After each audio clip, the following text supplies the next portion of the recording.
అసలు మనం మెంటల్లీ స్ట్రాంగ్‌గా ఉండాలంటే ఏం చేయాలి సార్? మెంటల్‌గా స్ట్రాంగ్‌గా ఉండాలంటే ప్రాబ్లమ్‌ని ఎక్కువ ఫోకస్ చేయకుండా సొల్యూషన్ ఫోకస్ చేయాలి మనం. అంటే చెప్తాను.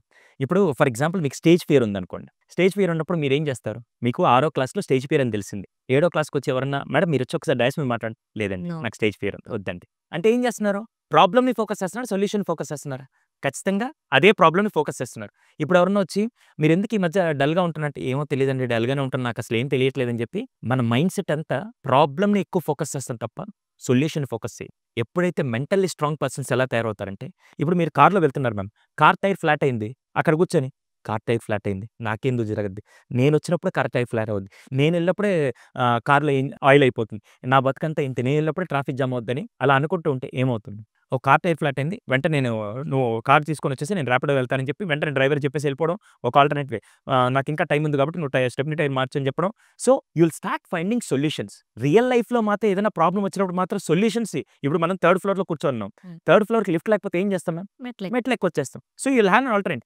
కానీ అక్కడ కూర్చొని లిఫ్ట్ దగ్గర కూర్చొని, ఇప్పుడే కరెంట్ పోవాలా? నేనొచ్చినప్పుడే కరెంట్ పోవాలా? ఎందుకు నాకే ఇలా జరిగింది? అని ఆలోచిస్తూ ఉంటే then you can't be mentally strong. Mentally strong ఎప్పుడంటే నీ జీవితంలో ఇప్పుడు నేను చెప్పేది కనపడే problems. Car tyre flat, lift కనపడే ప్రాబ్లమ్స్. హ్మ్. కనపడే ప్రాబ్లమ్స్ ఏంటి తెలుసా? నేను స్టార్ట్ చేసినప్పుడు అన్ని లాసెస్ నాకే వస్తాయి. ఎందుకో నాకు తెలీదు. మేబీ నేను రైట్ పర్సన్ కాదేమో. స్టేజ్ ఎక్కితే నేనెక్కితేనే అందరూ నవ్వుతూ ఉంటారు. ఎందుకో నాకు తెలీదని చెప్పి కనపడని ప్రాబ్లమ్స్ ఇక్కడ యేసుకొనుంటే యూ కాంట్ బి స్ట్రాంగ్.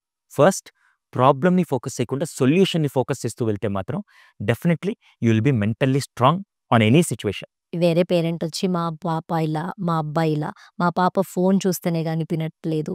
లేదా మా బాబు ఇది ఇస్తేనే గాని మాట వినట్లేదు అని చెప్పుకుంటూ ఉంటారు. అసలు ఈ సమస్యకి పరిష్కారం ఏంటి సార్?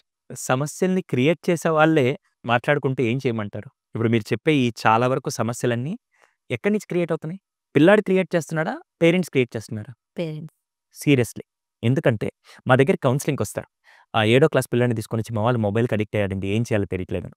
నేను ఒకటే అడుగుతా. ఆ మొబైల్ ఎవరు కొనిచ్చారు? వాడేమన్నా కడుపులో గర్భం నుంచి బయటకొచ్చేటప్పుడు తీసుకొచ్చాడా? లేదు గదా! కానీ ఇక్కడ ఏం చేస్తున్నారంటే పాపంలే ఒక్కసారిలే ఒక్క రోజులో చూస్తాడులే అని చెప్పి ఫస్ట్ 5 నిమిషాలతో స్టార్ట్ అయ్యి అది 10 నిమిషాలు కాస్త 20 నిమిషాలు కాస్త 30 నిమిషాలు కాస్త అలా వెళ్ళిపోతూ ఉంటే ఇంకా ఆ ప్రాబ్లమ్ అప్పుడు పెద్దదయిన తర్వాత మా దగ్గరికి తీసుకొస్తాడు.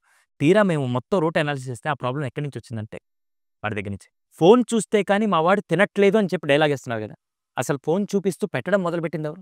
2 రోజులు పెట్టకపోతే ఏమవుతుంది? 2 రోజులంటే తల్లి అంత మళ్ళీ బిడ్డ తినకపోతే తల్లికి చాలా ప్రాబ్లమ్ ఉంటది నాకు తెలుసు. కానీ అది ఖచ్చితంగా వ్యసనంగా మారుతుందని అందరికీ తెలుసు మనందరికీ.